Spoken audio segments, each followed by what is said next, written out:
Recapping tonight's breaking news, a source familiar with the matter says that Donald Trump was part of an August 2015 meeting with National Enquirer publisher David Pecker. The purpose, Pecker's offer to help the Trump presidential campaign identify any negative stories about Trump's relationships, extramarital affairs with women. One such story centered on Playboy model Karen McDougal, who says she had a 10-month-long relationship with Trump. Prosecutors say that American Media Incorporated, the publisher of the National Enquirer, paid her $150,000 just before the election, and her story never appeared in the Enquirer. No surprise, because when it came to Donald Trump, the front pages of the Enquirer were always on his side. Here's Randy Kay. Shocking IQ, nerves of steel. That's Donald Trump, according to the National Enquirer, run by Trump pal David Pecker. Months before Trump even announced his candidacy, the tabloid proudly published this headline: New poll, Donald Trump's the one. In the National Enquirer, Trump is always the hero. Trump's plan for world peace, world exclusive, Trump catches Russia's White House spy. Everyone else is the enemy. Truth about Russia scandal, Hillary framed Trump family. Explosive Enquirer investigation proves Obama and Hillary ordered FBI to spy on Trump. And these on Hillary Clinton, 6 months to live, and blackmailed the FBI. Why all the front page fawning? They have an agreement where David would not write anything that damages Donald, a senior AMI official told Jeffrey Toobin in The New Yorker.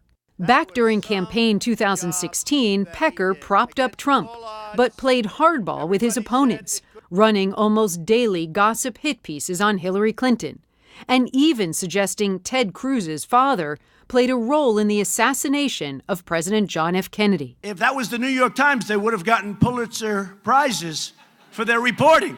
In December 2016, weeks before Trump was inaugurated, the tabloid ran this: Trump already restoring dignity to Oval Office. But this year, after prosecutors subpoenaed records from the National Enquirer as part of its probe into the Trump campaign, suddenly the glowing cover stories ceased. Since May, only 3 mentions of Trump across the tabloid's entire website. Anderson? Randy, thanks very much. Now, one of the journalists who's reported extensively about the relationship between Donald Trump and David Pecker, long before many others, is the New Yorker magazine's Ronan Farrow. I mean, given all your reporting on this, and I mean, you've been leading the way on this story, were you surprised that Donald Trump was actually in the meeting that David Pecker and Michael Cohen had? Not even slightly. This was very clearly a close relationship. These were catch and kill operations that Trump had direct knowledge of, according to every source I talked to throughout this reporting. And this was a long-standing arrangement that they had, by all accounts. And what's so fascinating, I mean, they denied catch and kill. I mean, they, first of all, explained what catch and kill is, but they also, AMI, they always said, oh, we don't engage in that. Now they've admitted, yeah, that's what they did.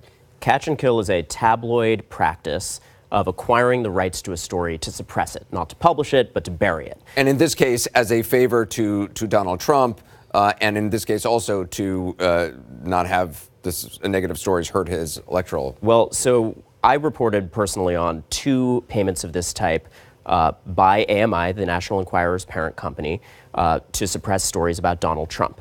And at the time, as you pointed out, they claimed adamantly to me and to you when you did interviews around this, that this was purely a matter of journalistic integrity, that they had elected, due to their own discretionary calls, not to run these stories. But in each case, we spoke to numerous sources around this that said otherwise, that said exactly what AMI is admitting to now, that this was designed to influence the election. It's so interesting to me because, I mean, what we have seen just over the last 2 years or so is so many people who say one thing in public, who deny everything and lie to the American public.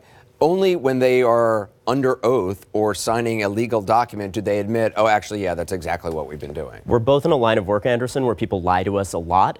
It's an unusual payoff at the end of that story to then have a party to a story so publicly admitting, yeah, we did lie about that. There's also, you know, a lot of questions about what other information, if any, David Pecker, AMI may have in a safe or may have on Donald Trump. You know, the reporting I've done is about these 2 payments that were made through AMI and an additional one directly, and then also an additional payment to a Trump Tower doorman to suppress knowledge that he claimed he had about a supposed Trump love child that had resulted from an affair. And to be clear, we didn't uncover evidence that that claim was true, but we did uncover the money, this actual payment during the election cycle, and a lot of people saying it was designed to influence the outcome. What's interesting also about this agreement that AMI reached with authorities is it's not just David Pecker saying this, they've agreed to have other employees give all the information that they know or talk about all that they know, correct?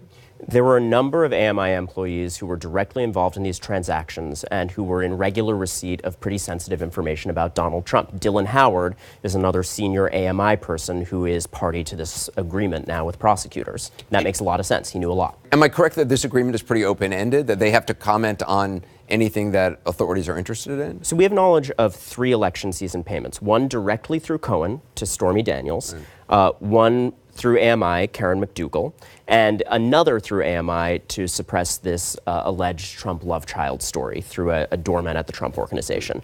This agreement only pertains to the McDougal transaction. That is the only one that is explicitly referenced there.